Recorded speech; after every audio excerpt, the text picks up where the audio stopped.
Az interneten számos szolgáltatást érhetünk el, melyek működését különféle protokollok határozzák meg. A képernyőn látható táblázatban a leggyakrabban használt szolgáltatásokhoz kapcsolódó protokollokat foglaltuk össze.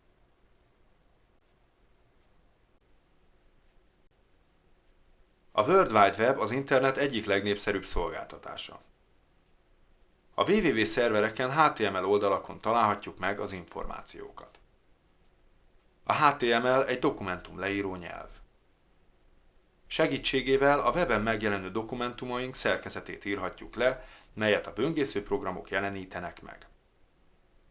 A HTML oldalak egyre több multimédiás elemet, képet, hangot, animációt tartalmaznak. A World Wide Web HTML állományainak a továbbítására szolgáló protokoll a HTTP. A HTTP protokollal nem csak szöveges állományokat, hanem multimédiás elemeket is továbbíthatunk.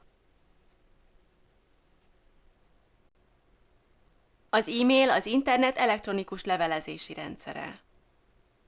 Az elektronikus levelek interneten keresztüli továbbítását a levelező szerverek végzik. Az elektronikus levelezési rendszer használatához minden internet felhasználónak rendelkeznie kell egy levelező szerveren tárolt elektronikus postafiókkal és saját e-mail címmel. Egy e-mail cím a felhasználó névből és az elektronikus postaládát tartalmazó domén nevéből tevődik össze. E két elemet kukac, angolul @ köti össze.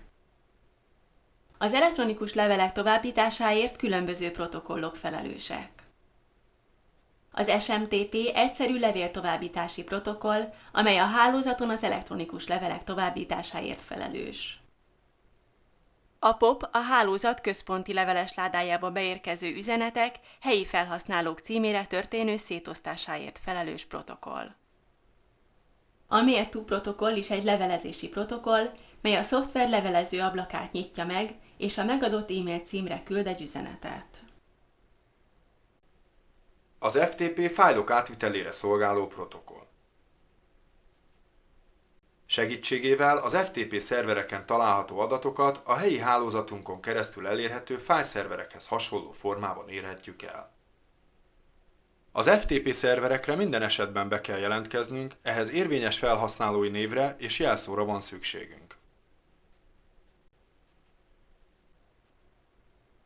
A Gopher olyan digitális könyvtár, melyet az interneten elérhető adatbankokban szöveges menük segítségével használhatunk. A Gopher tudományos jellegű szöveges információkat tartalmaz a helyi háttértárainkról ismert hierarchikus mappastruktúrához hasonló módon. A Usenet egy olyan világméretű hirdetőtábla, melyre az interneten keresztül bárki üzeneteket küldhet, és azokat bárki elolvashatja. A könnyebb áttekinthetőség érdekében ezeket az üzeneteket témakörök szerint úgynevezett hírcsoportokra bontva találhatjuk a szervereken. A hírcsoportok tartalmát a mappastruktúrához hasonló hierarchikus rendszerben érhetjük el. A hírcsoportok elérésére a Useneten a News protokollt használjuk. A hírcsoportok nevét balról jobbra haladva értelmezhetjük. A témakörök neveit ponttal választjuk el egymástól. A főbb témakörök listáját a képernyőn látható táblázat tartalmazza.